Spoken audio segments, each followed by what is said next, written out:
La lluvia caía con una furia bíblica aquella noche de octubre de 1910 en San Lorenzo, un pueblo olvidado en la Sierra de México, transformando los caminos de tierra en ríos de lodo espeso que parecían querer tragarse el mundo entero. Elena, con el vestido empapado pegado al cuerpo como una segunda piel helada, avanzaba a tropezones contra el viento, sintiendo cómo el frío le mordía los huesos hasta el tuétano, mientras el peso de su hija más pequeña, Rosita, le quemaba los brazos con la fiebre que emanaba de su cuerpecito frágil. No había luna ni estrellas, solo el rugido constante del agua golpeando la tierra y los relámpagos que, de vez en cuando, iluminaban el paisaje desolado con una luz espectral, revelando las sombras retorcidas de los árboles que se agitaban como espectros condenados.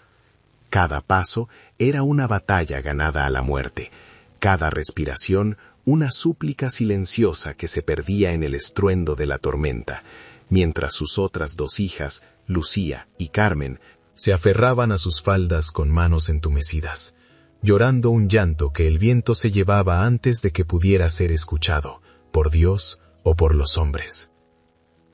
Hacía apenas unas horas, Elena tenía un techo, humilde y de adobe, pero un techo al fin y al cabo, donde el olor a leña y tortillas calientes solía recibirla al final del día. Pero la muerte de Mateo, su esposo, 3 días atrás, había roto el único escudo que la protegía de la crueldad del mundo. Sin un hombre que trabajara la tierra ajena, el capataz de la hacienda no tardó ni una semana en mostrarle su verdadera cara. La expulsión había sido brutal y sin misericordia, ejecutada con la frialdad de quien espanta a un perro sarnoso, lanzando sus pocas pertenencias al barro bajo la lluvia torrencial, mientras le gritaba que la caridad no alimentaba bocas inútiles. Elena no tuvo tiempo de defenderse, ni de rogar, solo de envolver a sus niñas en los rebozos más gruesos que encontró y salir huyendo hacia la oscuridad, cargando con la vergüenza del despojo y el terror absoluto de saberse sola en un mundo diseñado para devorar a las mujeres sin protección. El camino hacia el sur estaba bloqueado por la crecida del río, y el pueblo le había cerrado las puertas por miedo a represalias del hacendado, así que no tuvo más remedio que dirigir sus pasos hacia el norte, hacia la Barranca de las Ánimas. Era un lugar prohibido en la memoria colectiva de San Lorenzo, una herida geográfica en la montaña, donde la niebla nunca se levantaba del todo, y donde, según decían los viejos, el diablo salía a pasear con sus perros negros. Nadie en su sano juicio se adentraba allí, y menos de noche. Pero la desesperación de una madre es una brújula que apunta siempre hacia la supervivencia, sin importar si el camino atraviesa el infierno mismo. Elena sabía que si se quedaban a la intemperie esa noche, el frío mataría a Rosita antes del amanecer, y prefería enfrentarse a los demonios de las leyendas que entregar a su hija a la muerte blanca de la hipotermia. A medida que se adentraban en la espesura del bosque que bordeaba la barranca, el aire se volvía más denso, cargado de un olor a tierra mojada y vegetación podrida que le revolvía el estómago vacío. Las ramas bajas de los encinos le azotaban la cara, dejándole rasguños que ardían con el agua salada de la lluvia y las lágrimas, pero ella no se detenía, empujada por un instinto animal de protección. Lucía, la mayor de 7 años, tropezó con una raíz sobresaliente y cayó de bruces en el fango, soltando un grito ahogado que hizo que el corazón de Elena se detuviera por un segundo. Al levantarla, vio el terror puro en los ojos de la niña, un miedo antiguo y profundo que no era solo por la tormenta, sino por la oscuridad palpable que parecía observarlas desde la espesura, esperando el momento exacto para cerrarse sobre ellas y no dejarlas salir jamás. Fue Carmen, la de en medio, quien lo vio primero, una columna de humo grisáceo, casi invisible entre la cortina de lluvia que se elevaba perezosamente entre 2 peñascos gigantescos que formaban la entrada a la garganta de la barranca. «Mamá, lumbre», susurró la niña con los dientes castañando, señalando con un dedo tembloroso hacia la negrura. Elena entrecerró los ojos, limpiándose el agua que le nublaba la vista, y distinguió una construcción precaria, casi mimetizada con la piedra y el musgo, de donde provenía aquel rastro de calor. Sabía perfectamente quién vivía allí. Las historias sobre la bruja del barranco servían para asustar a los niños cuando no querían dormir. Relatos de una mujer que hablaba con los muertos y secaba los vientres de las vacas con la mirada. Pero en ese instante, con Rosita ardiendo contra su pecho y el frío entumeciendo sus propias extremidades, Elena decidió que una bruja con fuego era mejor que un dios ausente bajo la lluvia. Se acercaron con cautela, sintiendo cómo el suelo se volvía más pedregoso y resbaladizo bajo sus pies descalzos y sangrantes. La choza no era más que un amontonamiento de piedras volcánicas y troncos viejos, techada con paja y barro, pero de sus rendijas escapaba una luz anaranjada y cálida que prometía la vida. Un olor penetrante a copal, hierbas amargas y algo metálico flotaba en el aire alrededor de la vivienda, un aroma que erizó los vellos de la nuca de Elena y la hizo dudar por un instante si estaba cometiendo el peor error de su vida. Sin embargo, un gemido débil de la bebé en sus brazos rompió su parálisis. La niña estaba dejando de luchar. Su respiración se volvía superficial y errática, y Elena supo que no tenía tiempo para el miedo supersticioso. Llegó hasta la puerta, una estructura tosca de madera vieja reforzada con tiras de cuero, y levantó el puño para golpear. Pero su mano temblaba tanto que el sonido fue apenas un rasguño contra la madera mojada. Esperó, conteniendo el aliento, con el corazón golpeándole las costillas como un pájaro enjaulado, mientras la lluvia seguía azotando sus espaldas sin piedad. No hubo respuesta inmediata, solo el aullido del viento colándose por la barranca como un lamento de almas en pena. Elena cerró los ojos y golpeó de nuevo, esta vez con la fuerza de la desesperación, gritando hacia el interior con una voz quebrada por el llanto. «¡Por caridad de Dios, abra! ¡Tengo a una niña muriéndose!». La puerta no se abrió de golpe, sino que cedió lentamente con un chirrido agónico de goznes oxidados que pareció durar una eternidad, revelando una boca oscura que exhalaba calor y misterio. Elena dio un paso atrás instintivamente, jalando a sus otras dos hijas hacia su cuerpo, protegiéndolas con su propia sombra. Desde el interior, una voz rasposa, seca como hojas de otoño pisadas, emergió de la penumbra. «La caridad de Dios no llega hasta este agujero, mujer, pero el fuego es de quien lo busca». No era una invitación amable, pero tampoco era una amenaza directa. Era una sentencia de realidad, dicha por alguien que había olvidado cómo hablar con suavidad a los vivos. Empujada por la necesidad, Elena cruzó el umbral, y el cambio de atmósfera fue tan brusco que casi la hizo marear. El ruido de la tormenta quedó amortiguado al instante, reemplazado por el crepitar de un fuego vivo en el centro de la estancia, y el silencio denso de un lugar cargado de energía antigua. Sus ojos tardaron unos segundos en acostumbrarse a la penumbra iluminada por decenas de veladoras derretidas sobre mesas de madera rústica. Lo que vio la dejó sin aliento. Manojos de hierbas secas colgaban del techo como murciélagos dormidos. Frascos con líquidos de colores oscuros llenaban las repisas, y en un rincón, cráneos de pequeños animales estaban alineados con una precisión inquietante, observando la entrada de los intrusos con sus cuencas vacías. De entre las sombras del fondo, una figura se desprendió de la oscuridad y avanzó hacia la luz del fuego, revelando a una anciana de estatura diminuta, pero presencia inmensa. Su piel estaba tan curtida que parecía corteza de árbol antiguo, surcada por arrugas que contaban historias de dolor y soledad, y su cabello, completamente blanco y enmarañado, le caía hasta la cintura como una cascada de plata sucia. Pero fueron sus ojos los que paralizaron a Elena, negros, profundos y lúcidos, ojos que no miraban la superficie de las cosas, sino que parecían escarbar directamente en el alma. Doña Jacinta, la temida bruja, no llevaba harapos, sino un vestido negro limpio y remendado con dignidad, y en sus manos nudosas sostenía un cuenco de barro humeante. Se detuvo a unos pasos de Elena, la miró de arriba abajo sin pestañear, y dijo: «Sabía que la muerte rondaba esta noche, pero no esperaba que trajera a 3 inocentes de la mano». Elena cayó de rodillas sobre la tierra apisonada del suelo, vencida no por la presencia imponente de la anciana, sino por el agotamiento absoluto que le quebraba las piernas y la voluntad, levantando a su hija enferma hacia la bruja, como quien ofrece el último sacrificio en un altar pagano. «No nos haga daño, se lo suplico por lo que más quiera», balbuceó con la voz ahogada en llanto. «Lléveme a mí si necesita una vida, pero salve a mi niña, que no ha hecho mal a nadie».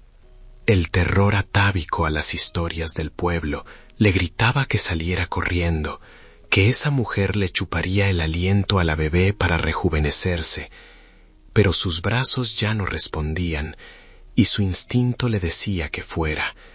En la tormenta, la muerte era una certeza, mientras que allí dentro, al menos, había una posibilidad, por oscura que fuera.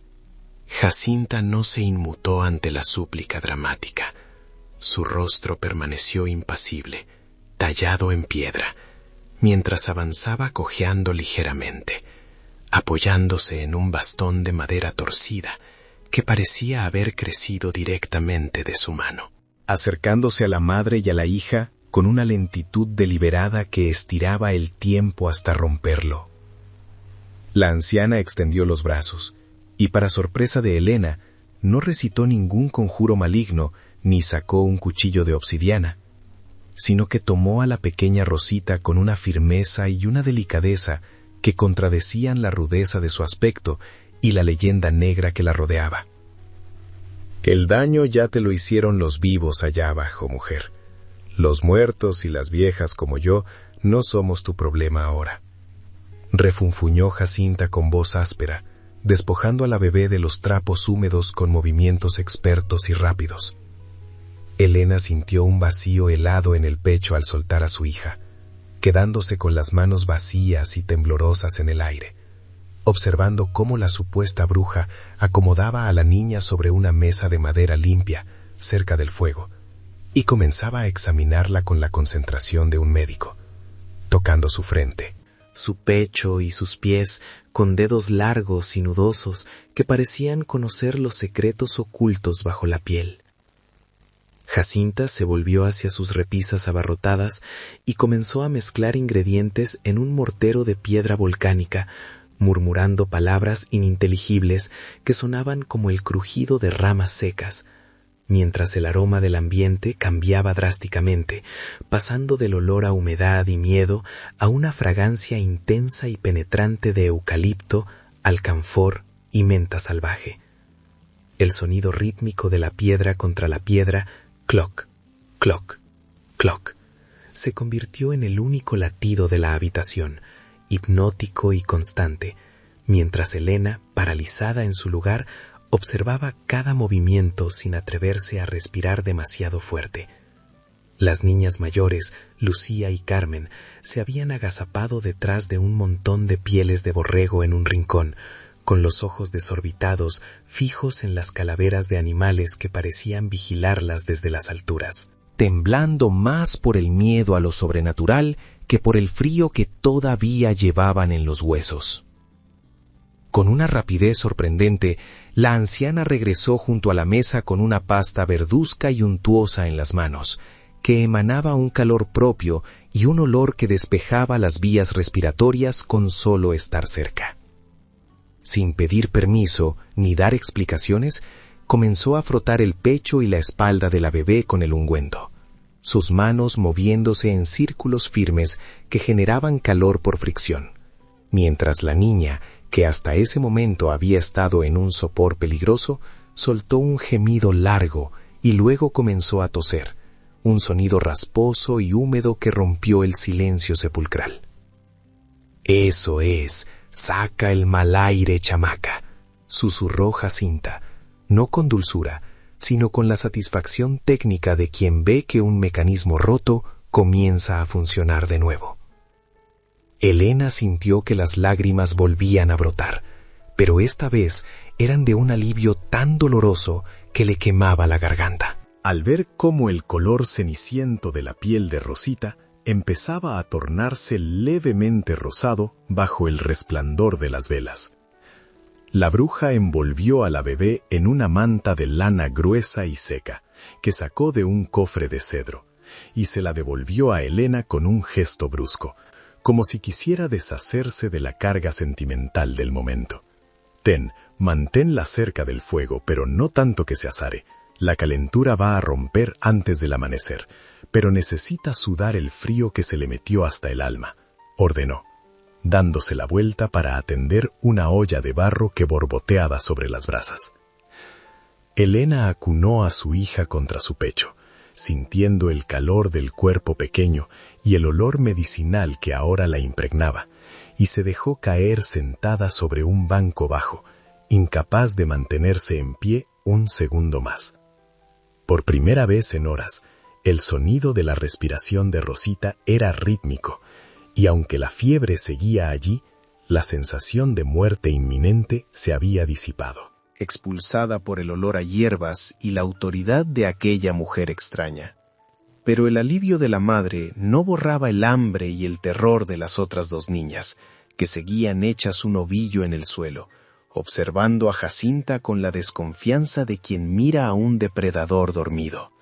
La anciana, consciente de las miradas clavadas en su espalda, soltó un resoplido impaciente y tomó 3 cuencos de barro despostillados de una repisa, llenándolos con un caldo oscuro y espeso que sacó de la olla hirviente.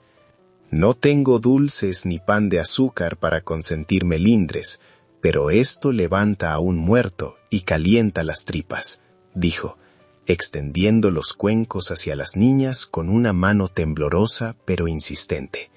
El olor que emanaba del líquido no era de poción mágica, sino de comida real y sustanciosa: carne de conejo, papas silvestres y epazote, un aroma terrenal y honesto que hizo que los estómagos de Lucía y Carmen rugieran, traicionando su miedo. Las niñas miraron a su madre buscando permiso.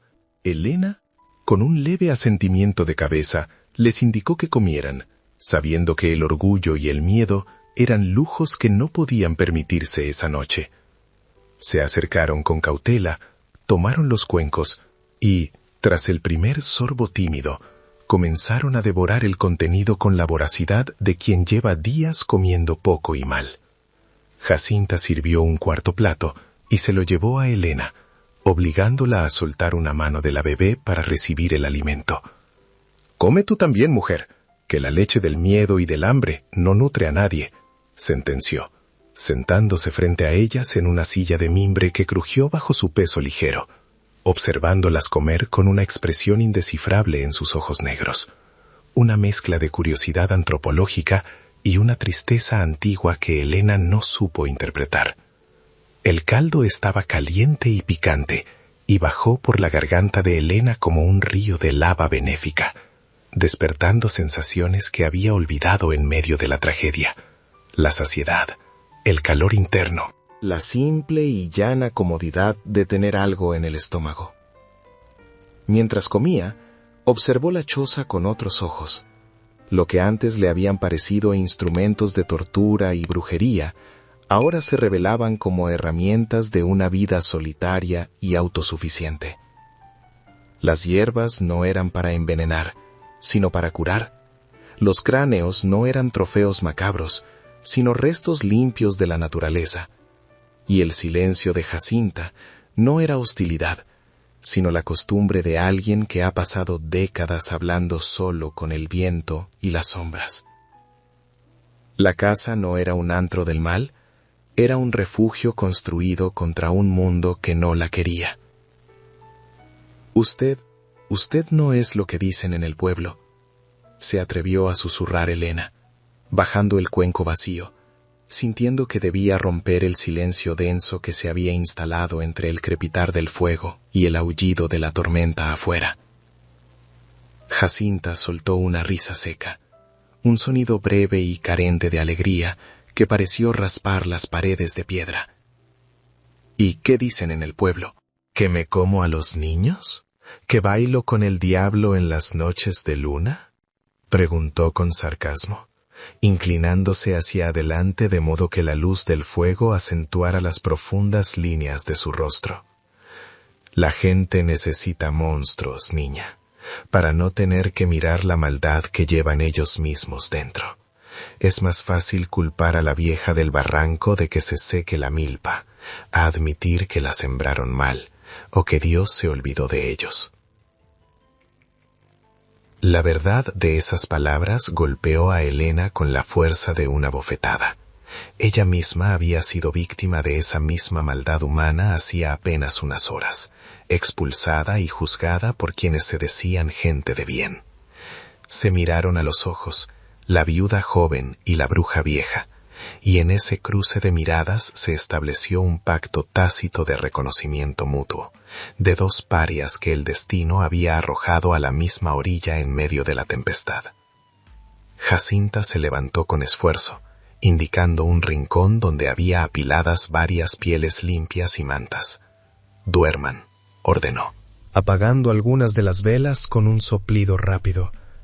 «La tormenta no va a amainar esta noche, y mañana veremos qué hacer con lo que la vida les quitó». Elena se acomodó con sus hijas en el suelo, rodeada por el olor a humo y hierbas, sintiéndose extrañamente segura en la casa de la bruja, sin saber que la verdadera magia de Jacinta aún estaba por revelarse.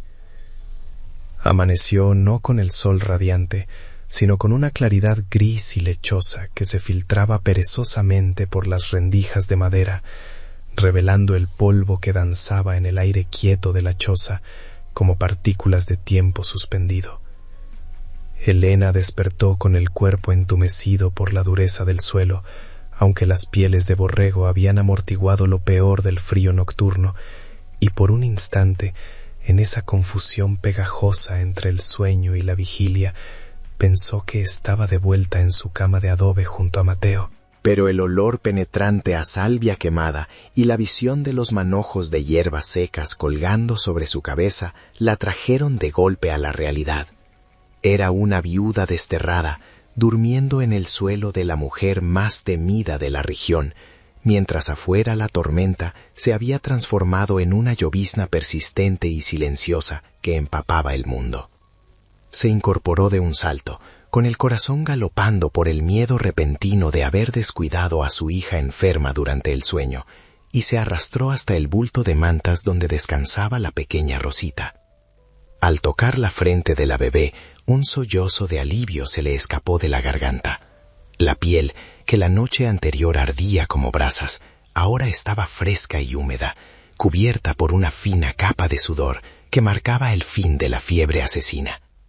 La niña respiraba con un ritmo suave y profundo, un milagro silencioso que Elena atribuyó tanto a la misericordia divina como a las manos nudosas de aquella anciana que ahora, bajo la luz del día, parecía menos un espectro y más una campesina curtida por la soledad.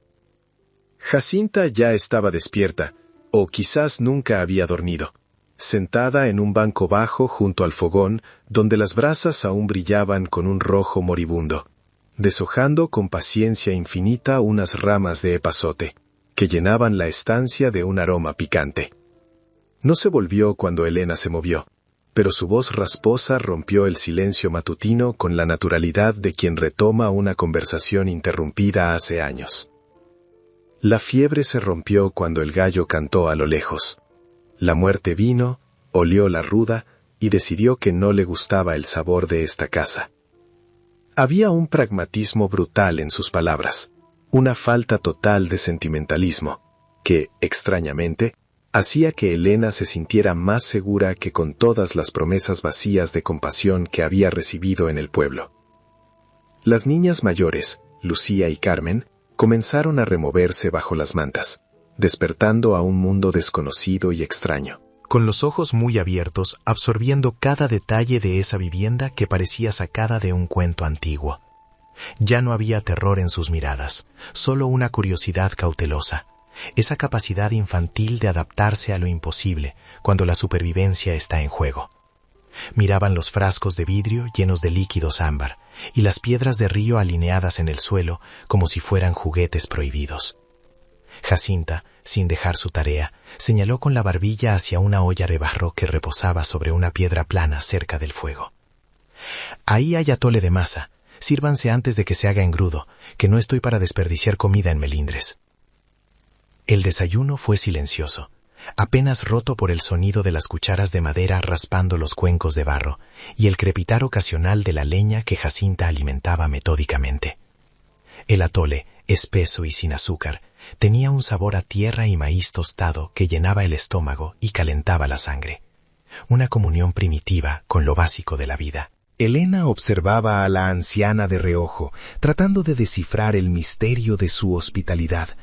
¿Por qué una mujer que vivía al margen de todo, odiada y temida, abría su puerta a una familia de extraños sin pedir nada a cambio? Había una dureza en Jacinta, sí, pero no la crueldad gratuita que Elena había visto en los ojos del capataz. Era la dureza de la roca que soporta el río, no la del cuchillo que corta. Después de comer, Elena sintió la necesidad imperiosa de salir, de ver dónde demonios habían terminado sus pasos perdidos. Así que empujó la puerta y salió al aire libre, recibiendo en la cara una brisa húmeda, cargada de olor a pino y ozono. Lo que vio le robó el aliento. La choza estaba colgada literalmente en el borde de un precipicio, una terraza natural de piedra que miraba hacia la inmensidad de la barranca de las ánimas. Un abismo verde y gris donde la niebla se arremolinaba como un mar en cámara lenta. Abajo, muy abajo, se adivinaba el trazo serpenteante del río crecido. Y a lo lejos, minúsculo y arrogante, se veía el campanario de la iglesia de San Lorenzo, el pueblo que le había escupido, brillando bajo un rayo de sol traicionero. La magnitud de su soledad la golpeó con fuerza física. Estaba atrapada entre el cielo y el abismo, en tierra de nadie, sin más posesiones que la ropa que llevaba puesta y 3 bocas que alimentar. La desesperanza, que había mantenido a raya con la adrenalina de la huida, amenazó con doblarle las rodillas allí mismo, en el borde del barranco. ¿A dónde iría cuando la bruja se cansara de ellas? No tenía dinero, ni familia, ni nombre que valiera un centavo en esa región, dominada por hombres que veían a una viuda joven como una presa fácil o un estorbo. El viento le revolvió el cabello suelto, susurrándole verdades amargas al oído, recordándole que la libertad del barranco tenía el precio del aislamiento absoluto. Sintió una presencia a su espalda y se giró sobresaltada para encontrar a Jacinta parada en el umbral, apoyada en su bastón, observando el mismo paisaje con ojos que habían visto pasar demasiadas estaciones. «Se ve pequeño desde aquí, ¿verdad?», dijo la anciana, señalando el pueblo con un dedo nudoso que no temblaba.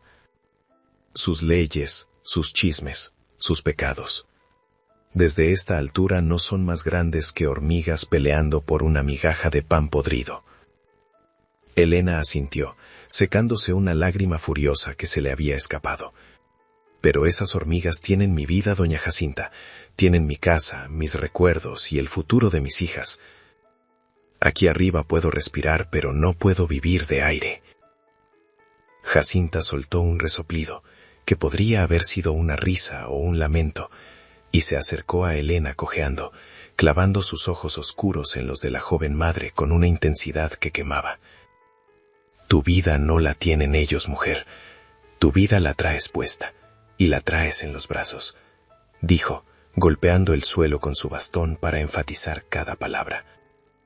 Lo que te quitaron fueron piedras y madera, cosas que se pudren. Pero lo que verdaderamente importa lo que te da fuerza, eso no te lo pueden quitar, a menos que tú se los entregues. Hizo una pausa larga, y su expresión se suavizó por primera vez, dejando ver una grieta en su armadura de piedra. Además, no llegaste aquí por casualidad, ni porque el viento te empujara. Los caminos de la sangre siempre encuentran su cauce, aunque se tarde años. Elena frunció el ceño, confundida por el giro críptico de la conversación. ¿De qué habla? Yo solo vine porque vi el humo, porque no tenía a dónde más correr. Jacinta negó con la cabeza lentamente, y su mirada se perdió en el horizonte nublado, como si viera fantasmas caminando entre la bruma. Tú viniste porque él te guió, aunque ya no tenga voz para gritar, murmuró la bruja, dándose la vuelta para entrar de nuevo a la penumbra de la choza. Entra, Elena. Ya es hora de que sepas por qué tu marido, Mateo, nunca me tuvo miedo, y por qué tú estás parada en la única tierra que nadie te puede robar. Elena sintió un escalofrío recorrerle la espalda. El nombre de Mateo en boca de aquella mujer sonaba a secreto prohibido, a una llave girando en una cerradura oxidada que llevaba demasiado tiempo cerrada. Elena entró nuevamente en la penumbra ahumada de la choza, sintiendo cómo el ambiente se cerraba sobre ella como un manto pesado, tejido con secretos que llevaban demasiados años esperando ser contados. Las niñas habían dejado de comer y observaban la escena con ojos muy abiertos, intuyendo que el tono de voz de los adultos había cambiado, pasando de la supervivencia inmediata a algo mucho más oscuro y peligroso. Jacinta no se dirigió a las sillas, sino que caminó hacia el rincón más alejado de la estancia, donde la oscuridad era casi sólida, y se arrodilló con un crujido de huesos viejos frente a una losa del suelo que parecía suelta. Con manos que temblaban ligeramente, no por debilidad, sino por la emoción contenida de un momento largamente postergado.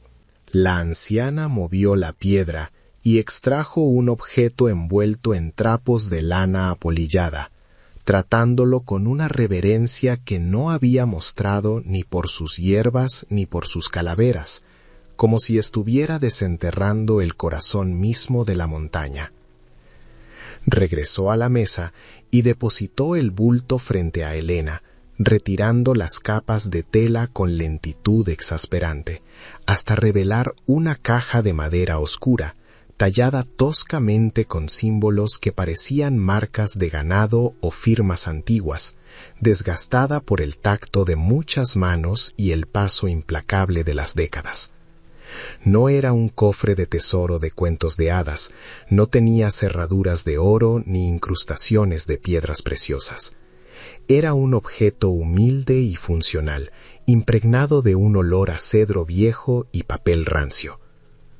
Tu marido, Mateo, él no era un hombre de agachar la cabeza, aunque el mundo lo quisiera obligar a mirar al suelo, comenzó Jacinta, acariciando la tapa de la caja con la yema de los dedos. Él fue el único cristiano en este pueblo maldito que no me escupía al pasar, el único que entendía que mi soledad no era un castigo de Dios, sino un crimen de los hombres. Elena sintió un nudo en la garganta al escuchar el nombre de su esposo pronunciado con tal respeto por aquella mujer extraña. Mateo siempre había sido reservado, un hombre de silencios largos y miradas profundas, pero jamás le había mencionado ninguna amistad con la bruja del barranco. Él venía aquí en secreto, cuando la luna estaba nueva y nadie miraba hacia arriba. Continuó la anciana, sus ojos perdiéndose en el recuerdo de noches pasadas. Me traía leña cuando el invierno mordía fuerte, me traía maíz cuando la sequía mataba mi pequeña milpa. Pero sobre todo, me traía noticias. Él sabía que yo no era una bruja por gusto, sino por necesidad. Sabía que el miedo es la única cerca que respeta a la gente ignorante, y me ayudó a mantener esa cerca alta para que nadie viniera a terminar lo que empezaron sus abuelos. La viuda frunció el ceño, tratando de encajar las piezas de un rompecabezas que desconocía tener. ¿Qué empezaron sus abuelos? ¿Por qué Mateo se arriesgaba tanto viniendo aquí?, preguntó, sintiendo que la respuesta cambiaría la imagen que tenía del hombre con el que había compartido su vida. Jacinta la miró fijamente. Porque Mateo encontró algo trabajando en los archivos podridos de la sacristía, arreglando el techo de la iglesia viejo. Encontró papeles que el cura y el alcalde creían quemados hace 50 años. La anciana abrió la caja con un chasquido seco. Dentro no había monedas de plata, ni joyas familiares. Había legajos de papel amarillento, quebradizo, atados con cintas de cuero que se deshacían al tacto. Documentos cubiertos de sellos de lacre rojo y caligrafía apretada y elegante de otra época. Jacinta tomó el primer documento y lo desplegó sobre la mesa, alisando los pliegues con la palma de la mano como si quisiera planchar las arrugas de la historia misma. Todos en San Lorenzo creen que la hacienda de los Encinos, esa tierra rica de donde te echaron ayer como a un perro, ha pertenecido siempre a la familia del patrón, dijo con voz cargada de veneno y amargura. Pero los papeles no mienten, niña, y la tierra tiene memoria. Esa hacienda era de mi padre. Estas son las escrituras originales, firmadas ante el virrey, con los linderos marcados desde el río hasta el pico del Águila. Todo ese valle, cada surco que tu marido labró con sus manos hasta que le sangraron, era mío por derecho de sangre y ley. Elena se inclinó hacia adelante, incrédula, leyendo los nombres antiguos, reconociendo los apellidos, sintiendo que el suelo bajo sus pies se tambaleaba. ¿Robaron la tierra?, susurró Elena, aunque en el fondo de su alma sabía que era verdad. La riqueza de unos pocos en San Lorenzo siempre se había construido sobre la miseria inexplicable de muchos. Robaron, quemaron y mataron, corrigió Jacinta con frialdad, sus ojos brillando con el reflejo de un incendio antiguo. El padre del actual capataz, junto con el abuelo del alcalde, falsificaron firmas, acusaron a mi familia de traición durante la guerra y nos sacaron a punta de rifle una madrugada. Mis padres murieron defendiendo la puerta. Yo, que era una niña, escapé al barranco y me hice invisible. Me hice bruja, porque a las brujas nadie las busca para pedirles cuentas, solo para temerles. Ellos creyeron que los papeles se habían quemado con la casa grande, pero mi padre los había escondido en la iglesia, bajo las tablas del coro. Mateo los había encontrado, explicó Jacinta, décadas después, cuando nadie buscaba ya fantasmas de propiedades perdidas. Podría haberlos vendido, podría haber chantajeado a los patrones para conseguir una vida mejor para él y su familia, pero Mateo era un hombre de justicia silenciosa, no de ganancia sucia. Él sabía que si sacaba estos papeles a la luz sin respaldo, lo matarían antes de que pudiera llegar al juzgado de la capital, dijo la anciana, tocando la firma de Mateo en una nota adjunta a los documentos. Así que me los trajo a mí, a su dueña legítima. Me dijo, guárdalos, Jacinta, llegará el día en que el viento cambie y la verdad sirva de algo más que para morir por ella.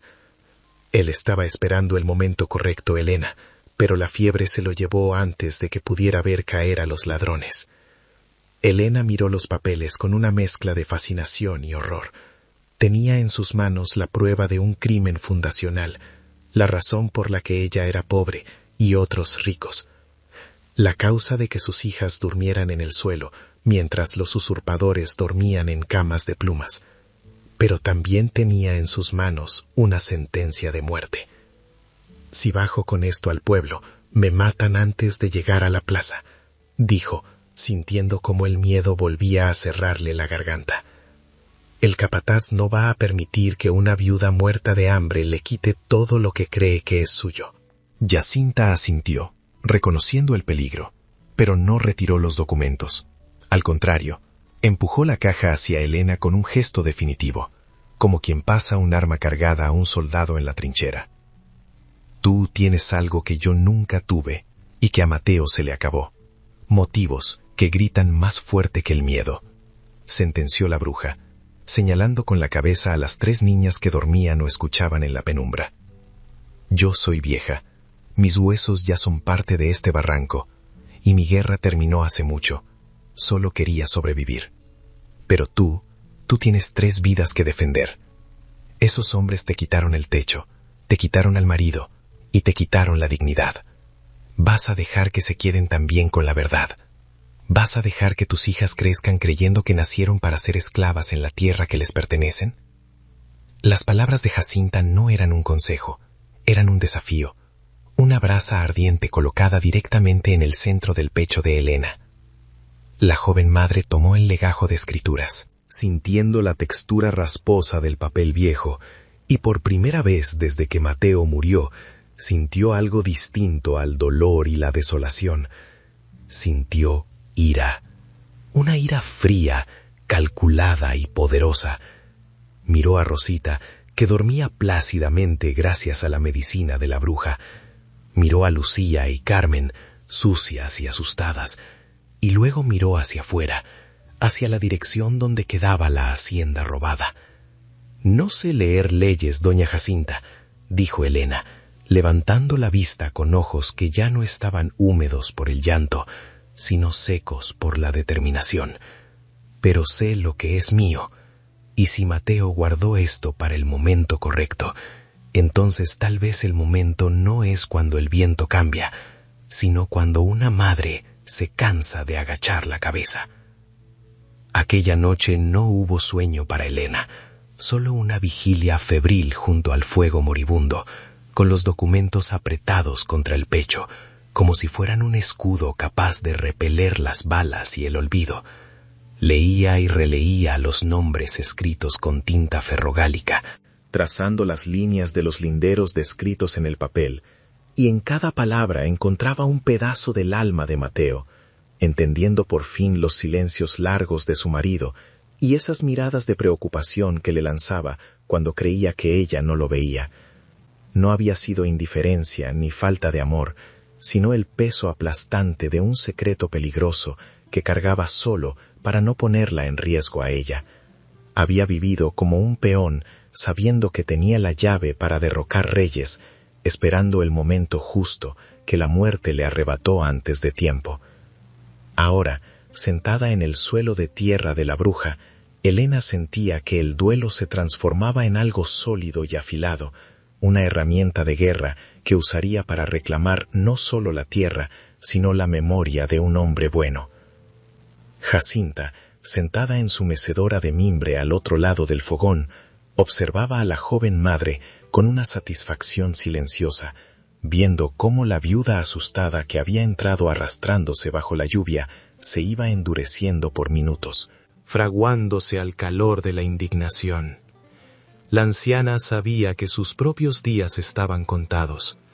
Sus huesos le dolían con un presagio de final inminente, y su respiración se volvía cada vez más laboriosa, como si el aire de la barranca ya no fuera suficiente para llenar sus pulmones cansados. Había esperado décadas por este relevo, guardando la verdad como una brasa bajo la ceniza, y ahora podía sentir cómo la responsabilidad pasaba de sus manos nudosas a las manos jóvenes y fuertes de Elena. No dijo nada. No hacía falta.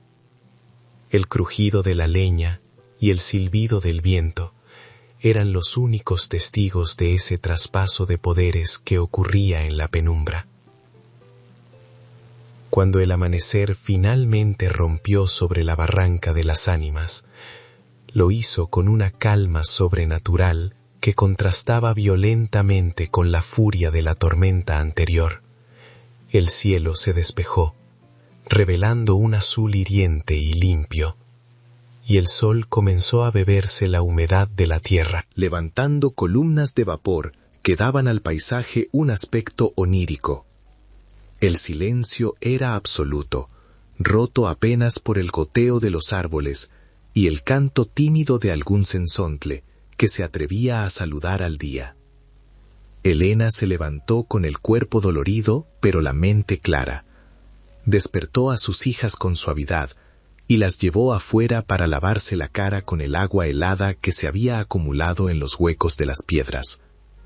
Les frotó las mejillas sucias con el borde de su rebozo, peinó sus cabellos enmarañados con los dedos y las miró a los ojos, transmitiéndoles sin palabras que el tiempo de llorar había terminado. «Hoy no vamos a correr, hijas», les dijo mientras les abrochaba los botones de los vestidos ajados. «Hoy vamos a quedarnos quietas, porque esta tierra bajo nuestros pies no muerde a quien la respeta». Lucía y Carmen asintieron, contagiadas por la nueva autoridad que emanaba de su madre, una firmeza que no conocían. Jacinta salió de la choza, apoyada pesadamente en su bastón, entrecerrando los ojos ante la luz brillante, y aspiró el aire de la mañana con una mueca de disgusto, como si pudiera oler algo podrido que el viento traía desde el valle. «Vienen», dijo simplemente, escupiendo al suelo con desprecio. «El miedo tiene un olor muy particular, agrio como leche cortada, y lo huelo subiendo por el camino real. El capataz no durmió tranquilo sabiendo que escapaste hacia acá». Elena sintió un vuelco en el estómago, pero no dejó que el pánico la dominara. En su lugar, metió los documentos dentro de su blusa, pegados a la piel, sintiendo su textura como una segunda columna vertebral. «¿Qué hacemos?», preguntó, buscando la guía de la anciana por última vez. Jacinta se enderezó cuán alta era, que no era mucho, pero su sombra pareció alargarse sobre las piedras. «Tú no haces nada todavía. Tú esperas. Déjalos que muestren los dientes. Déjalos que crean que ganaron antes de empezar la pelea. La soberbia es el veneno que ellos mismos se tragan». La bruja se colocó frente a la puerta de su hogar, bloqueando la entrada con su cuerpo frágil, convirtiéndose en la primera y única línea de defensa contra lo que se avecinaba. No pasó mucho tiempo antes de que el sonido rítmico de cascos golpeando la piedra rompiera la paz del barranco. Eran caballos pesados, subiendo por la vereda estrecha con dificultad, resoplando por el esfuerzo de la ascensión. Elena ordenó a sus hijas que se quedaran dentro, junto a Rosita que dormía plácidamente, y se quedó en la sombra del umbral, oculta pero atenta, observando por una rendija de la madera podrida. Vio aparecer primero un sombrero de ala ancha, luego el rostro sudoroso y enrojecido del capataz, don Anselmo, seguido por 3 de sus hombres de confianza, todos armados con machetes y carabinas viejas colgadas a la espalda. Venían buscando una presa fácil, una mujer rota y sola, pero se toparon con la mirada de obsidiana de Jacinta, que los esperaba inmóvil como una gárgola de catedral. «¡Sal de ahí, vieja bruja del demonio!», gritó Anselmo, tirando de las riendas de su caballo para detenerlo a pocos metros de la choza, haciendo que el animal bailara nerviosamente sobre las piedras mojadas. «Sabemos que tienes a la viuda aquí metida. Entrégala y lárgate a morir a otro lado, que ya nos cansamos de tus hechicerías y de tus pestes». Los hombres a su espalda rieron nerviosamente, haciendo la señal de la cruz de forma casi automática, demostrando que, a pesar de sus armas y su bravuconería, el miedo a la leyenda de Jacinta seguía vivo en sus entrañas supersticiosas. La anciana no se movió ni un milímetro, levantó su bastón y señaló al capataz con un gesto que parecía una maldición bíblica. «Esta tierra no te reconoce, Anselmo. Te sacudes el lodo de las botas, pero traes el alma sucia de robo». El capataz se puso morado de ira al ser desafiado frente a sus peones por una mujer que consideraba inferior a un animal. Desmontó de un salto, aterrizando pesadamente en el barro, y caminó hacia Jacinta con los puños cerrados, ignorando las advertencias silenciosas del lugar. «Tierra. ¿Qué sabes tú de tierra, vieja loca? Todo esto es del patrón, desde el río hasta el cielo. Y tú solo eres una garrapata que hemos dejado vivir por lástima», rugió, acercándose peligrosamente. «Entrégame a la mujer y a las escuinclas. No queremos plagas en el monte». Jacinta escupió a los pies del hombre, un gesto de desprecio absoluto que valía más que cualquier palabra. La única plaga aquí eres tú, ladrón de herencias. Lárgate antes de que los muertos se levanten a cobrarte la renta. La paciencia de Anselmo se rompió. Con un movimiento brutal y cobarde, empujó a Jacinta con el antebrazo, golpeándola en el pecho con fuerza suficiente para derribar a alguien de su edad y fragilidad. La anciana cayó hacia atrás, golpeándose el hombro contra el marco de la puerta y aterrizando en el lodo con un gemido sordo de dolor que hizo que el tiempo se detuviera.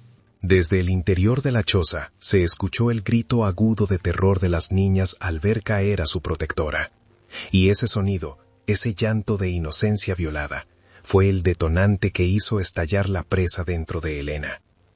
Ya no había espacio para el cálculo ni para la espera.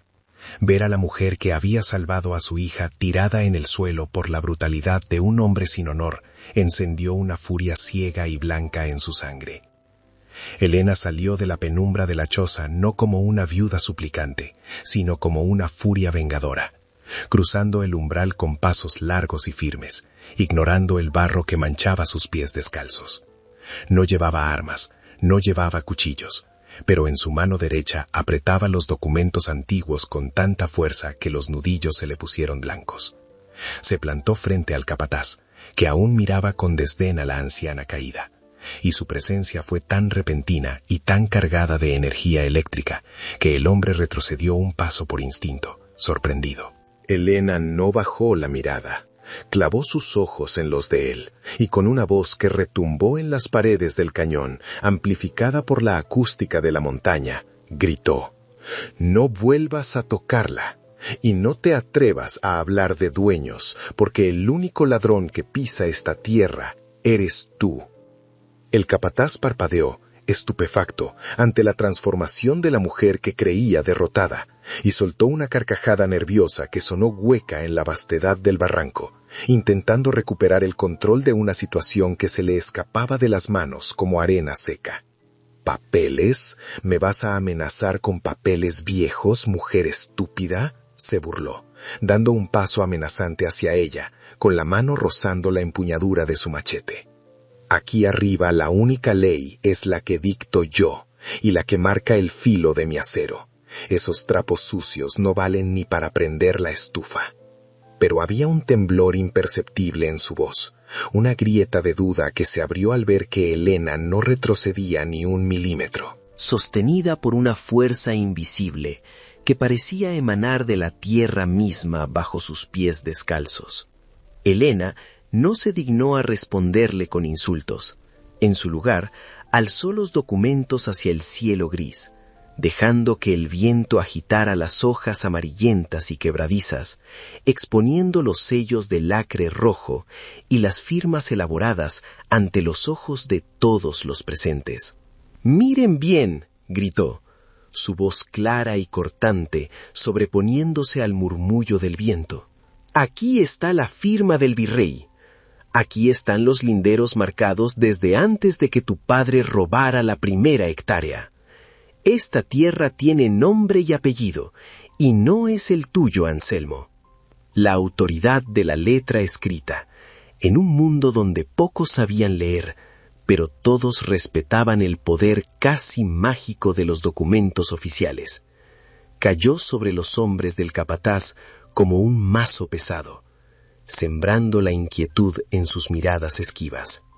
Uno de los peones, un hombre mayor con el rostro curtido por el sol y las manos callosas, se inclinó ligeramente desde su montura, entornando los ojos para distinguir las marcas en el papel que Elena sostenía como un estandarte de guerra. Aunque no sabía descifrar las letras, reconoció el escudo real y la textura del papel sellado, símbolos de una autoridad antigua y temible que trascendía los caprichos de los patrones locales. «Patrón», murmuró con voz ronca, «ese sello parece legítimo. Es como los que guardan en la alcaldía bajo llave». La duda del hombre fue contagiosa. Los otros bajaron sus armas ligeramente, intercambiando miradas nerviosas, incómodos ante la idea de estar participando en algo que olía no a desalojo, sino a sacrilegio contra una verdad documentada. Anselmo sintió como su autoridad se desmoronaba, y cegado por la rabia de verse cuestionado frente a sus subordinados, se lanzó hacia adelante con la intención de arrancar los papeles de las manos de Helena y destruirlos allí mismo. «¡Dame eso, maldita embustera!», rugió, extendiendo sus manos grandes y sucias como garras. Helena no se movió, pero antes de que el capataz pudiera tocarla, un sonido sibilante cortó el aire.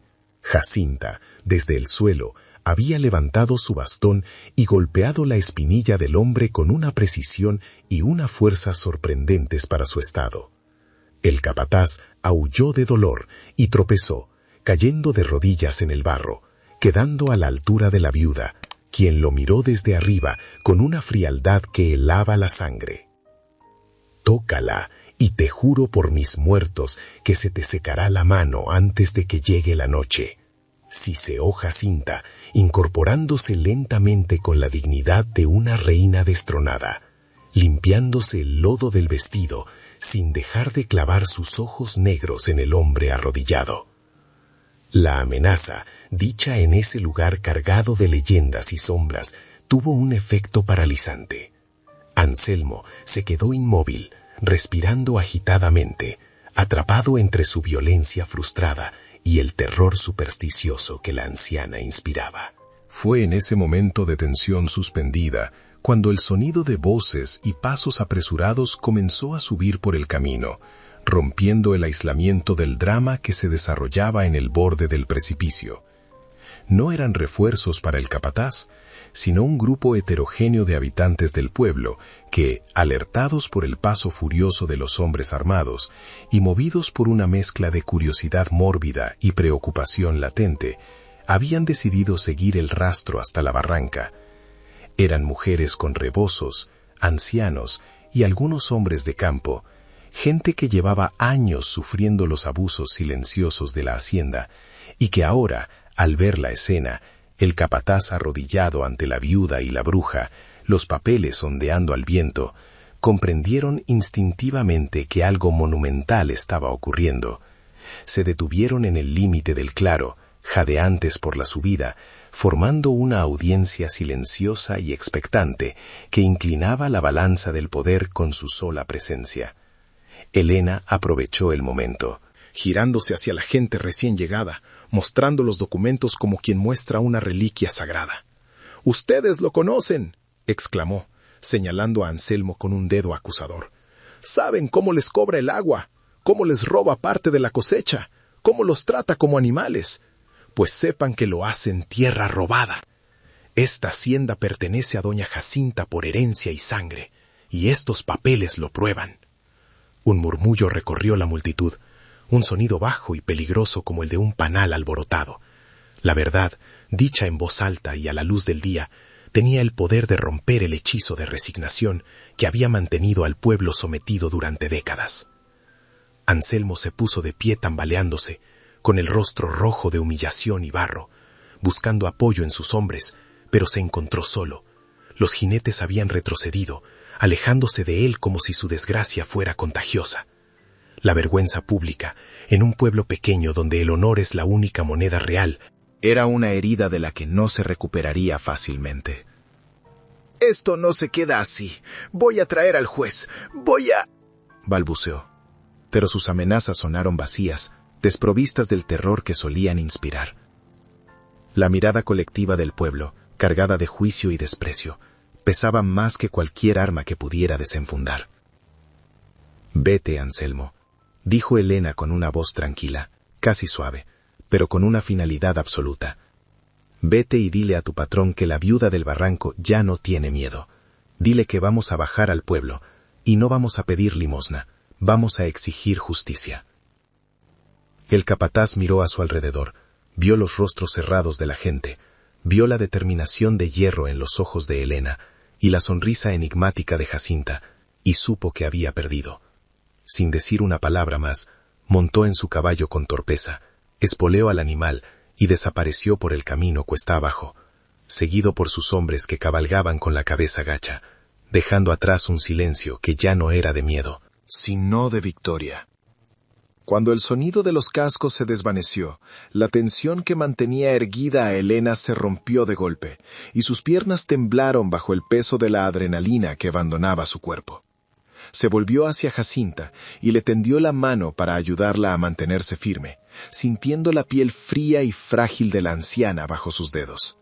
Jacinta la miró con una expresión indescifrable, una mezcla de orgullo y despedida, y apretó su mano con fuerza sorprendente. «Lo hiciste, niña», murmuró la bruja, con la respiración entrecortada. «Hoy el barranco tiene dueña nueva, y el miedo ha cambiado de bando». Elena miró hacia el horizonte, donde el sol finalmente rompía las nubes, y supo que la verdadera batalla apenas comenzaba. Pero por primera vez en su vida, estaba lista para pelearla. El silencio que siguió a la huida del capataz no fue vacío, sino denso y vibrante, cargado con la electricidad estática de un mundo que acababa de cambiar de eje sin previo aviso.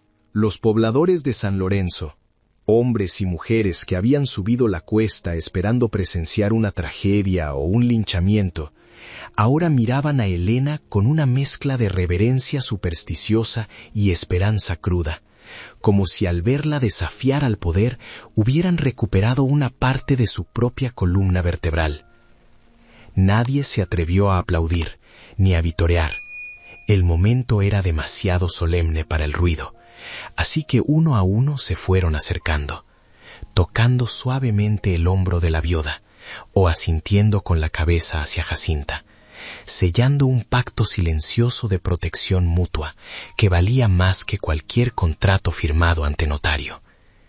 Elena sintió el calor de esas manos callosas y supo que ya no estaba sola, que su guerra personal se había convertido en la causa de todo un pueblo cansado de bajar la cabeza. Pero la victoria tuvo un precio inmediato, cobrado en la moneda de la fragilidad humana. En cuanto la adrenalina del enfrentamiento se disipó, Jacinta se desplomó como un castillo de naipes soplado por el viento, sus piernas cediendo bajo el peso de los años y el golpe recibido. Elena la sostuvo antes de que tocara el suelo, sintiendo lo ligera que era la anciana, apenas un manojo de huesos y voluntad envuelto en tela negra, y la llevó en brazos al interior de la choza, con la ayuda de 2 hombres del pueblo que se ofrecieron sin dudarlo. Al recostarla sobre las pieles, la respiración de la bruja sonaba como un fuelle roto, un silbido doloroso que llenaba la estancia, y sus ojos, antes brillantes de furia, ahora estaban velados por una neblina gris que anunciaba el final del camino. «No llores, niña», susurró Jacinta con una sonrisa débil al ver la angustia en el rostro de Elena. «La tierra reclama lo que es suyo, y yo ya he durado más que el invierno». Los días que siguieron fueron una mezcla extraña de batalla legal y aprendizaje místico, donde el tiempo parecía estirarse para acomodar 2 realidades paralelas. Mientras Jacinta se desvanecía lentamente en su lecho de pieles, consumiéndose como una vela al final de la mecha, Elena bajaba al pueblo cada mañana, no como la viuda desterrada, sino como una mujer poseída por una determinación de hierro. Con la ayuda del cura, un hombre joven que había llegado hacía poco y no estaba corrompido por los viejos pactos de la hacienda, presentó la demanda formal en el juzgado distrital, enfrentándose a secretarios que la miraban con desdén y a abogados que intentaban enredarla en laberintos de palabras técnicas. Pero Elena no se dejaba intimidar. Ponía los documentos antiguos sobre los escritorios de caoba con un golpe seco, y su mirada desafiante obligaba a los burócratas a leer la verdad que llevaban décadas ignorando. La noticia de la demanda corrió como pólvora por la región, y con ella llegaron los intentos de intimidación nocturna, cobardes y rastreros como serpientes en la oscuridad.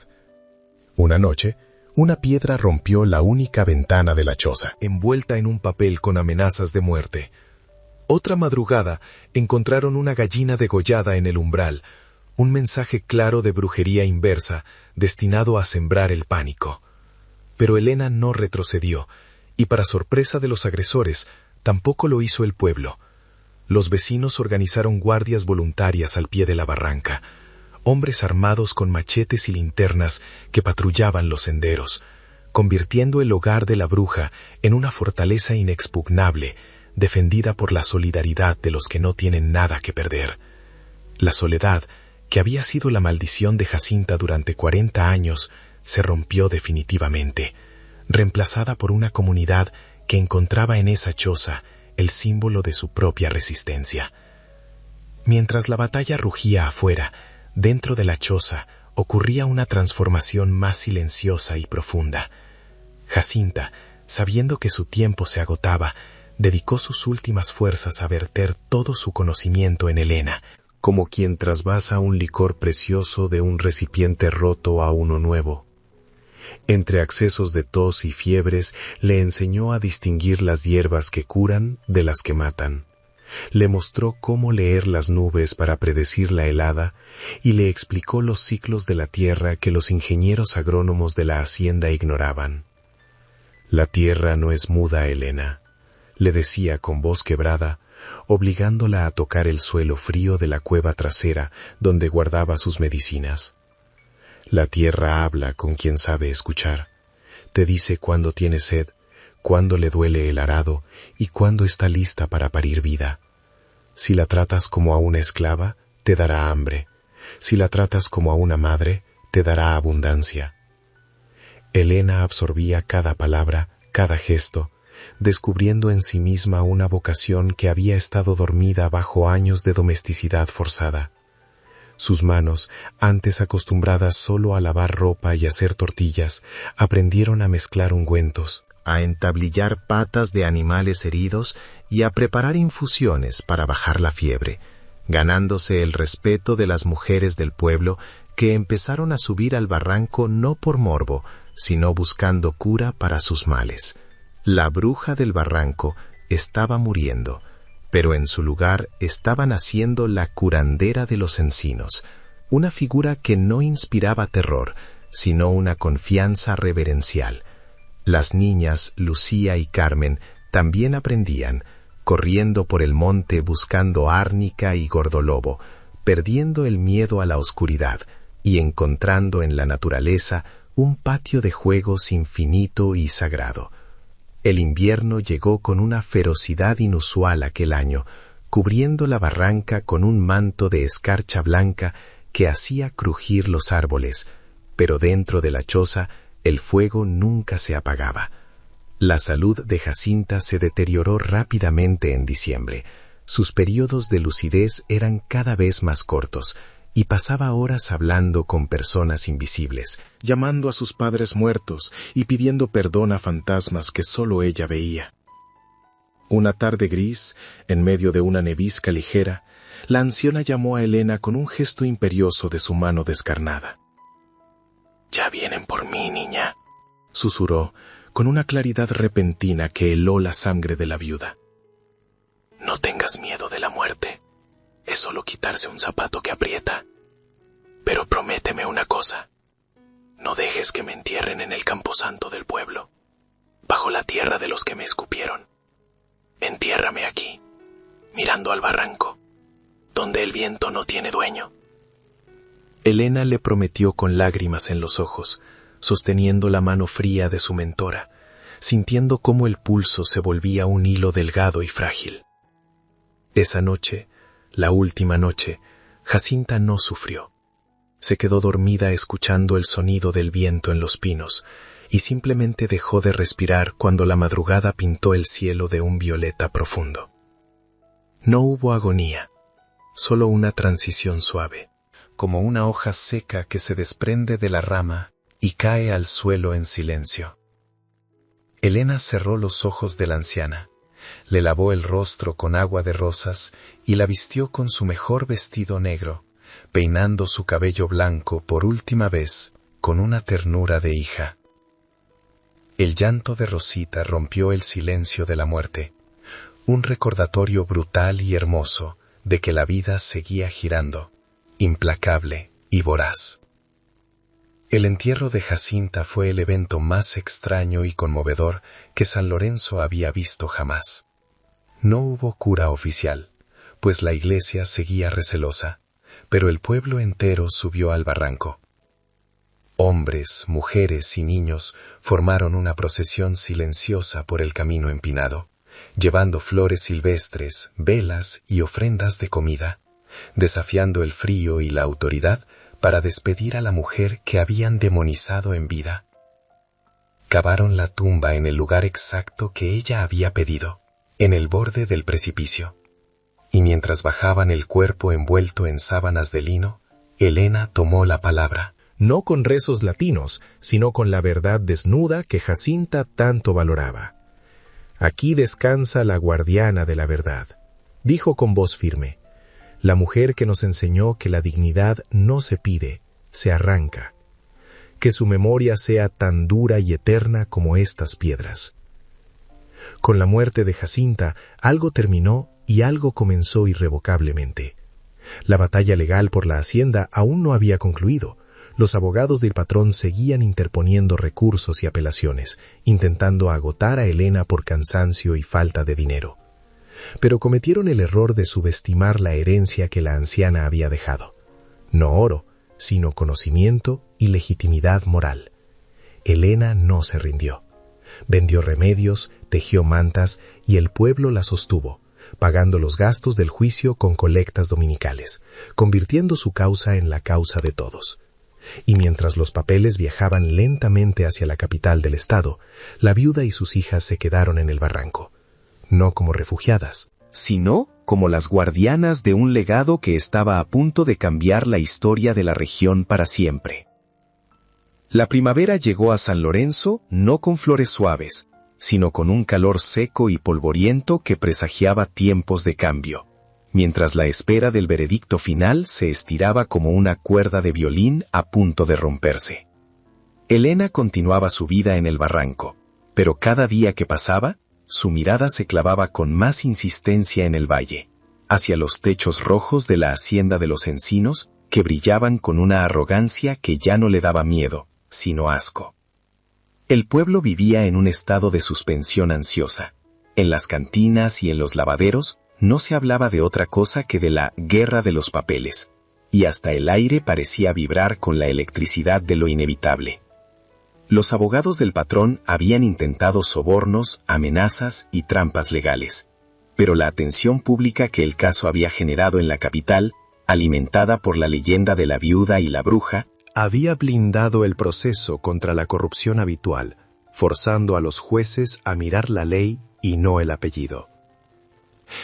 Fue una tarde de martes, cuando el sol comenzaba a declinar, pintando el cielo de tonos cobrizos y violetas, que un jinete del juzgado de distrito apareció en el camino principal, levantando una nube de polvo que alertó a todos los perros del pueblo.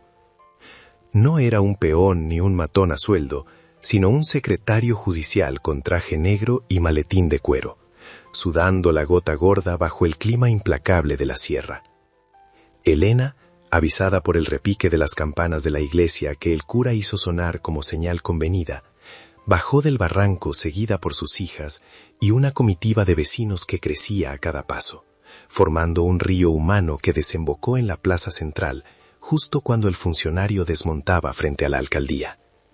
El silencio que cayó sobre la plaza fue absoluto, tan denso que se podía escuchar el zumbido de las moscas y el jadeo del caballo cansado. El secretario, un hombrecillo nervioso ante la multitud expectante, sacó un documento con sellos oficiales y se aclaró la garganta, leyendo con voz temblorosa la sentencia que cambiaría el destino de la región para siempre. Las palabras legales eran complejas y enredadas, llenas de términos latinos y referencias a códigos civiles, pero la conclusión fue clara y brutal como un hachazo. La propiedad de la hacienda de los encinos, usurpada ilegalmente durante 40 años, debía ser restituida de inmediato a la heredera legítima designada por la difunta Jacinta Mondragón, la señora Helena Ramírez, viuda de Flores. Un grito colectivo, ahogado durante décadas, estalló en la plaza, no de júbilo festivo, sino de incredulidad y liberación.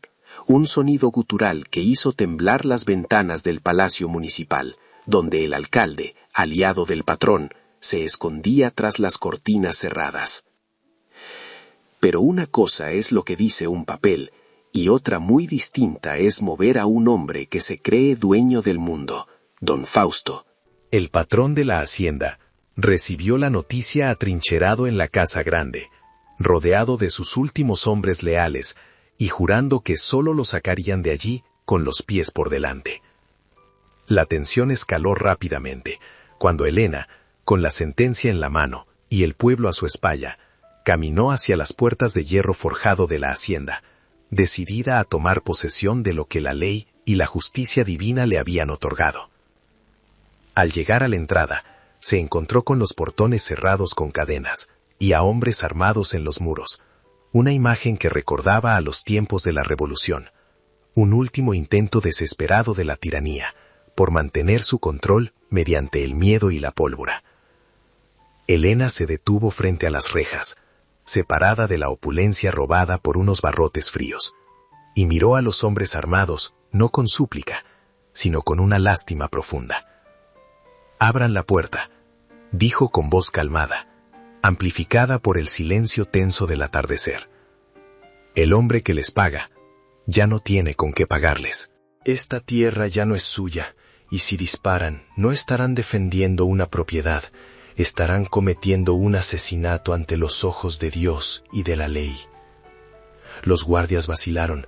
Eran hombres del pueblo, primos y hermanos de los que estaban detrás de Elena, gente que también había sufrido los abusos del patrón y que solo servían por hambre, no por lealtad. La verdad de Elena, respaldada por la multitud y el documento judicial, pesaba más que el sueldo miserable que recibían. Uno a uno, los rifles bajaron.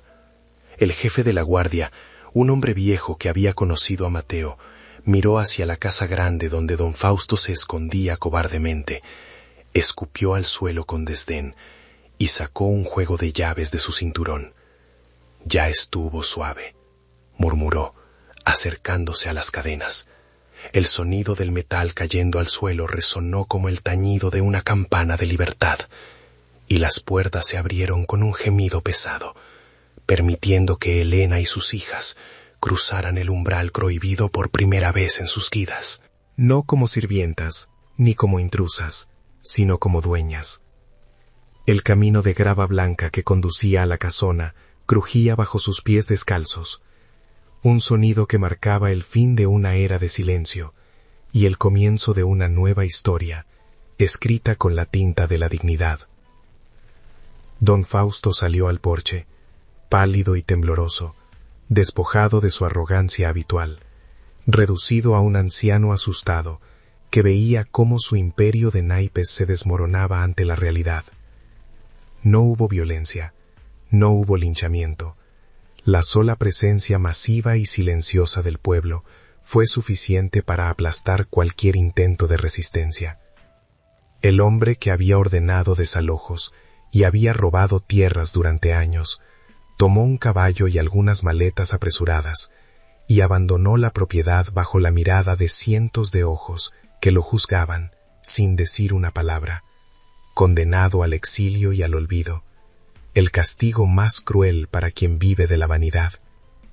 Elena lo vio partir sin odio, sintiendo que con él se iba también el fantasma del miedo que la había perseguido desde la muerte de Mateo. Entrar en la casa grande fue como entrar en un mausoleo de lujo decadente. El aire estaba viciado, oliendo a cera vieja, terciopelo rancio y secretos guardados en armarios oscuros. Los muebles eran ostentosos, cubiertos de polvo, y los retratos de los antepasados usurpadores miraban desde las paredes con ojos severos que ya no tenían poder sobre nadie. Elena recorrió los pasillos con sus hijas aferradas a su falda, sintiendo la extrañeza de ese espacio que, aunque legalmente suyo, le resultaba ajeno y frío. No había calor de hogar allí, solo la frialdad de la posesión material, un vacío que ninguna lámpara de cristal podía llenar. Se detuvo en el gran salón y con un gesto decidido abrió las pesadas cortinas de terciopelo, dejando que la luz dorada del atardecer inundara la estancia, revelando las partículas de polvo que danzaban como espectros liberados. «Esta casa no será para nosotras solas», dijo Elena a sus hijas, su voz resonando en el salón vacío con una promesa solemne. «Esta casa es demasiado grande para una familia pequeña y tiene demasiada deuda con el dolor de este pueblo. Jacinta no luchó para que nos volviéramos ricas y egoístas, luchó para que la justicia sirviera para algo». En ese momento, Elena decidió que la hacienda de los Encinos no sería su palacio personal, sino el cumplimiento del sueño que había nacido en las noches de tormenta en la choza del barranco. Convertiría la mansión en un hospital y escuela, un lugar donde nadie sería rechazado por ser pobre, donde las mujeres solas encontrarían refugio, y donde la sabiduría de las siervas de Jacinta se enseñaría abiertamente. Esa noche, Elena no durmió en la cama con dosel del antiguo patrón. Prefirió sacar unos catres al patio central, bajo las estrellas, durmiendo abrazada a sus hijas, con el olor a jazmín y tierra húmeda llenando sus pulmones. El silencio de la hacienda ya no era opresivo, sino expectante, como una página en blanco esperando ser escrita. Había ganado la guerra, había recuperado la tierra y había vengado la memoria de los suyos.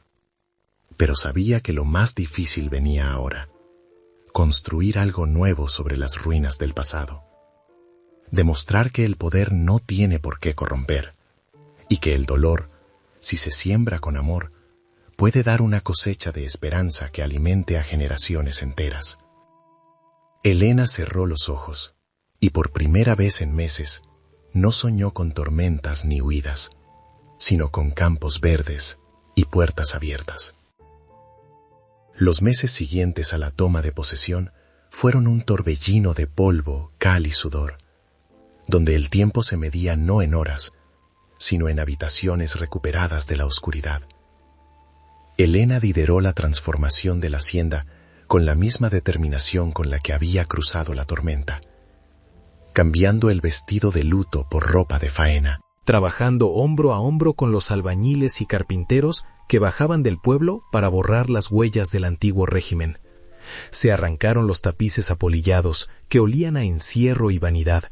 Se abrieron ventanas que llevaban décadas selladas, permitiendo que la luz del sol desinfectara los rincones, y se encendieron los hornos de la cocina que ahora olían a pan fresco para todos, no a banquetes exclusivos. La mansión, que antes se alzaba como un monumento al egoísmo, comenzó a respirar, transformándose en un organismo vivo que latía al ritmo de la comunidad que la habitaba. No fue fácil, por supuesto. Hubo noches en las que el dinero escaseaba y el cansancio amenazaba con derrumbar el ánimo, momentos en los que Elena se sentaba en los escalones de piedra mirando la inmensidad de la tarea y se preguntaba si no había mordido más de lo que podía tragar. Pero entonces recordaba la mano fría de Jacinta y la mirada de confianza de Mateo, y encontraba fuerzas donde no las había. Recordando que no estaba construyendo un palacio, sino pagando una deuda de honor. El jardín trasero, antes un laberinto de setos decorativos inútiles, fue reconvertido en un huerto medicinal gigantesco, donde las semillas que la bruja había guardado en frascos de barro encontraron por fin tierra fértil para germinar. Ruda, árnica, manzanilla y valeriana crecieron con una vitalidad explosiva, como si la tierra misma estuviera agradecida de volver a ser útil para sanar, y no solo para adornar. La voz se corrió rápido más allá de las fronteras de San Lorenzo, y pronto comenzaron a llegar las primeras mujeres, sombras tímidas que golpeaban el portón al anochecer, trayendo consigo historias de dolor que Elena conocía demasiado bien. Eran viudas despojadas, madres solteras repudiadas, esposas huyendo de la violencia. Llegaban rotas, pero en la hacienda de la esperanza, como la gente empezó a llamarla espontáneamente, encontraban algo más que un techo y comida caliente.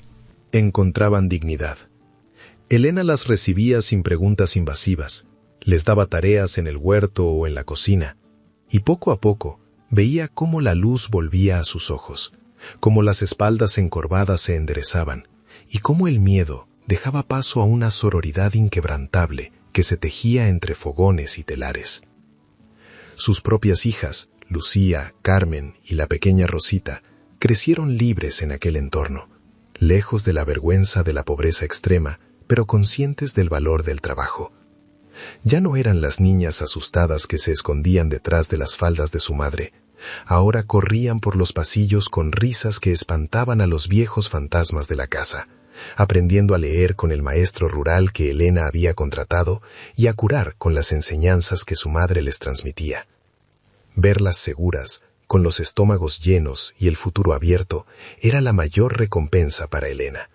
La confirmación de que aquella noche de terror en la barranca había valido la pena, de que el sufrimiento, si se canaliza, puede ser la semilla de la redención.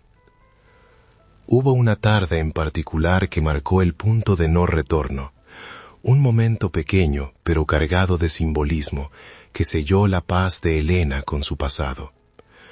Fue durante la primera cosecha oficial del huerto medicinal. El aire estaba impregnado del aroma dulce y amargo de las hierbas cortadas, y el patio bullía de actividad con mujeres secando y clasificando las plantas. Entre ellas estaba la esposa de uno de los hombres que habían acompañado al capataz aquella fatídica mañana en el barranco, una mujer que al principio había mirado a Elena con recelo. Se acercó a la patrona con un manojo de lavanda en las manos y con los ojos bajos le dio las gracias por haber curado a su hijo de una infección bronquial semanas atrás. «Pensábamos que usted era la bruja», confesó la mujer con voz temblorosa. «Pero la única brujería que hay aquí es la bondad que no merecíamos». Elena le tomó las manos, ásperas y trabajadoras como las suyas, y sonrió con una tristeza dulce que ya no dolía.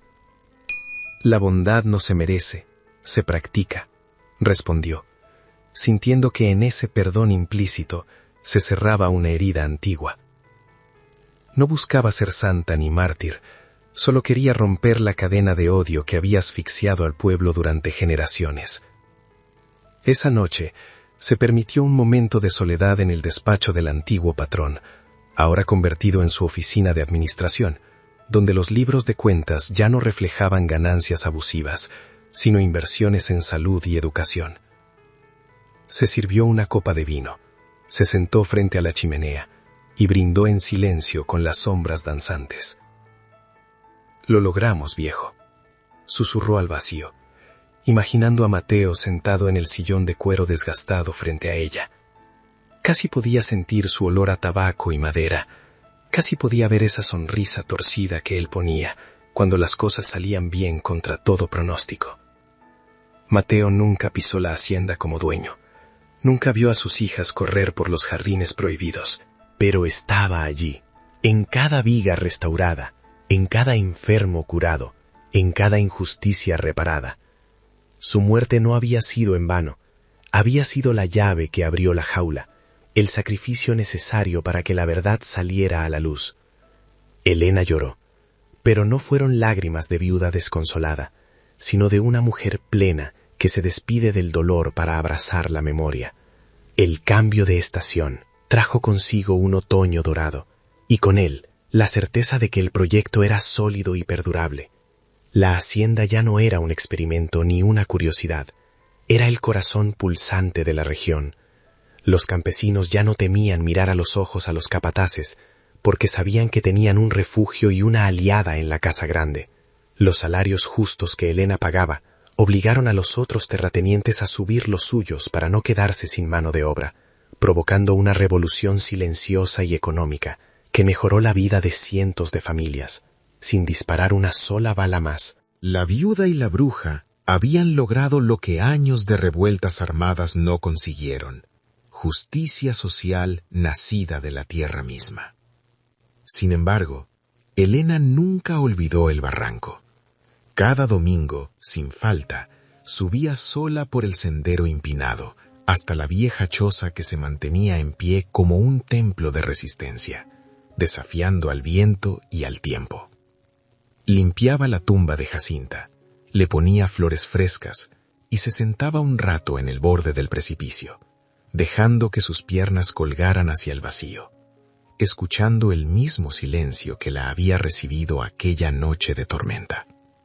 Allí, entre el cielo y el abismo, renovaba sus fuerzas y recordaba quién era, no la doña de la hacienda, sino Elena, la madre que huyó con sus hijas en brazos, la mujer que miró al diablo a los ojos y descubrió que solo era un hombre asustado. El ciclo estaba casi completo. La niña enferma era ahora una joven fuerte, la viuda desamparada era una líder respetada, y la tierra maldita era un jardín de curación. Pero faltaba un último acto, un cierre final que la vida le tenía reservado, para demostrar que los lazos que se forjan en la tormenta son eternos. Una mañana de noviembre, fría y brumosa, un carro desconocido se detuvo en el portón de la hacienda. No traía enfermos ni mujeres huyendo. Traía a un hombre viejo, encorvado por los años, con una maleta de cuero gastada y la mirada de quien busca el perdón antes de morir.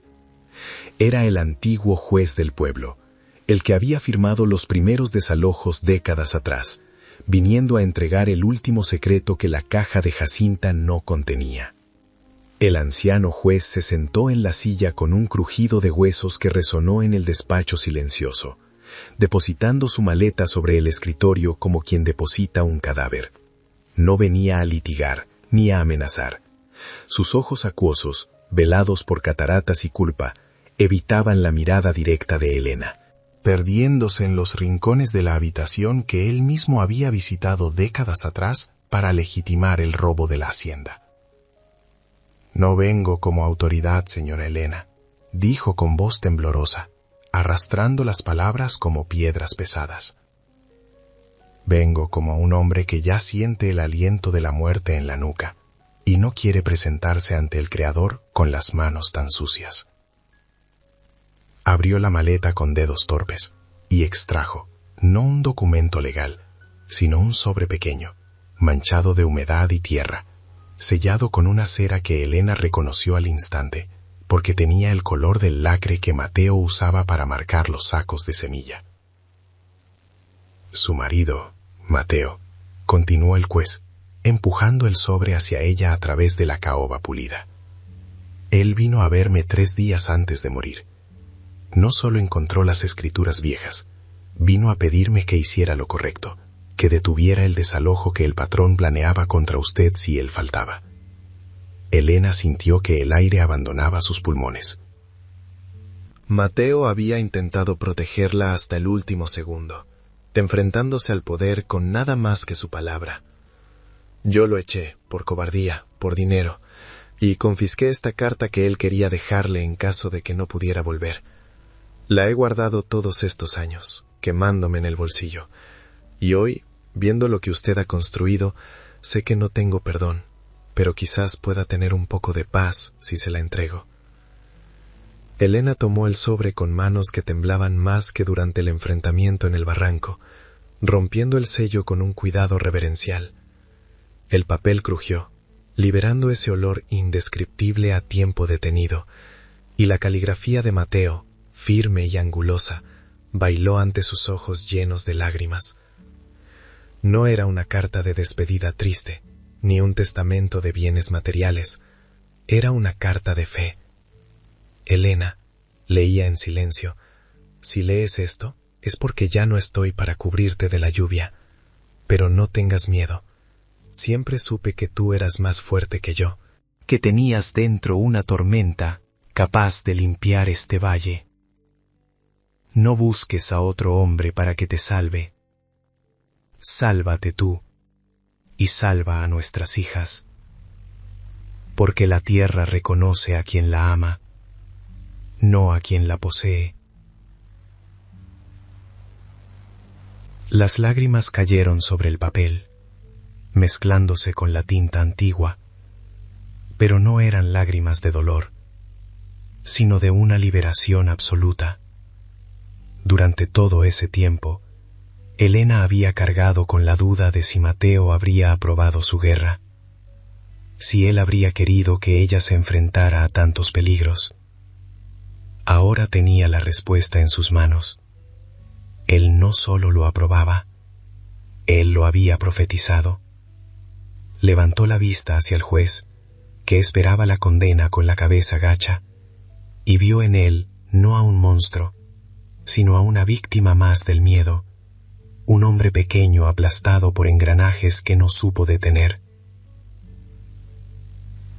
«Váyase en paz, señor juez», dijo Elena con voz suave, doblando la carta y guardándola junto a su corazón. «El odio es un lujo que no me puedo permitir».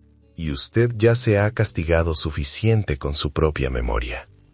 El juez se marchó, dejando tras de sí un silencio limpio, y con su partida, el último cabo suelto de la historia quedó atado.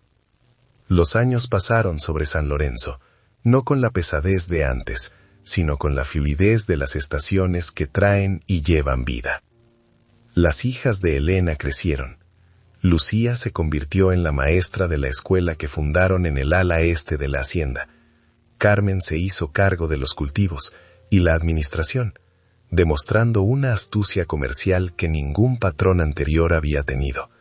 Y Rosita, la niña que una vez ardió en fiebre en los brazos de una bruja, se convirtió en la médica del pueblo, combinando la ciencia de la universidad con los secretos de las hierbas que aprendió en el barranco. La dinastía de mujeres que nació en la tormenta echó raíces profundas, transformando el valle en un ejemplo de que la justicia no es una utopía, sino una construcción diaria. Elena envejeció, pero no se marchitó. Su cabello se volvió del color de la plata, igual que el de Jacinta, y su piel se curtió con el sol de 1000 tardes supervisando la cosecha. Pero sus ojos nunca perdieron el brillo de obsidiana que encendió la revolución. Ya no bajaba tanto al pueblo. Prefería pasar sus tardes en la galería de la Casa Grande, meciéndose en la silla de mimbre que había pertenecido a la bruja, mirando cómo el sol se ponía sobre las montañas, que una vez le parecieron una prisión, y ahora eran su muralla protectora.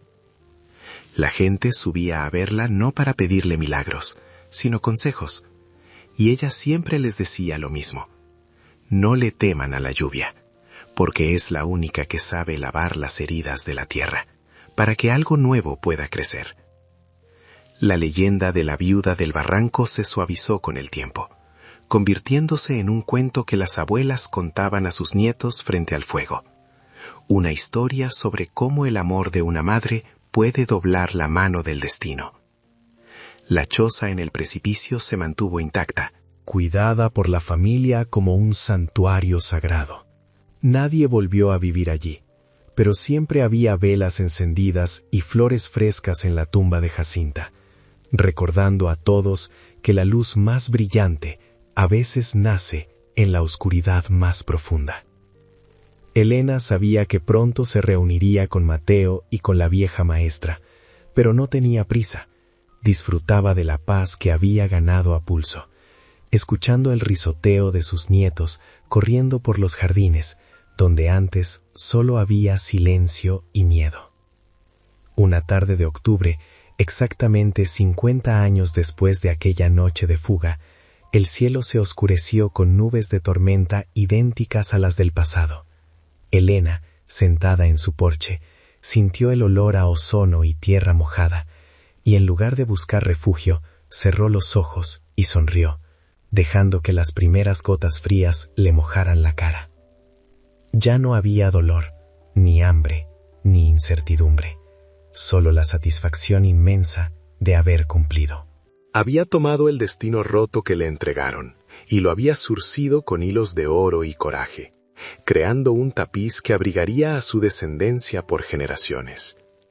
El viento sopló fuerte, agitando los árboles, y por un momento, Elena creyó escuchar un susurro en la brisa, una voz frasposa y querida que le decía: «Bien hecho, niña, la tormenta ha pasado». Así termina la historia de Elena, la mujer que fue expulsada a la nada, y regresó dueña de todo, no por la fuerza de las armas, sino por la fuerza inquebrantable de la dignidad. Nos enseña que a veces los lugares que más tememos son los que guardan nuestra salvación, y que las personas que el mundo desprecia pueden ser los ángeles disfrazados que necesitamos para cruzar el abismo. No importa cuán oscura sea la noche, ni cuán fuerte golpee la lluvia contra tu ventana. Siempre hay un camino hacia arriba, si tienes el coraje de caminarlo. Y siempre hay una luz esperando al final del barranco, para aquellos que se atreven a no rendirse. ¿Y tú, alguna vez has sentido que la vida te empujaba hacia un abismo solo para descubrir que te estaba dando alas? ¿Conoces alguna historia de alguien que haya transformado una gran injusticia en una bendición para otros? Me encantaría leer tu experiencia en los comentarios, porque a veces compartir nuestra historia es el primer paso para sanarla. Si este relato de lucha y redención te ha tocado el corazón, no olvides suscribirte al canal y compartirlo con quien necesite un poco de esperanza hoy. Nos vemos en la próxima historia.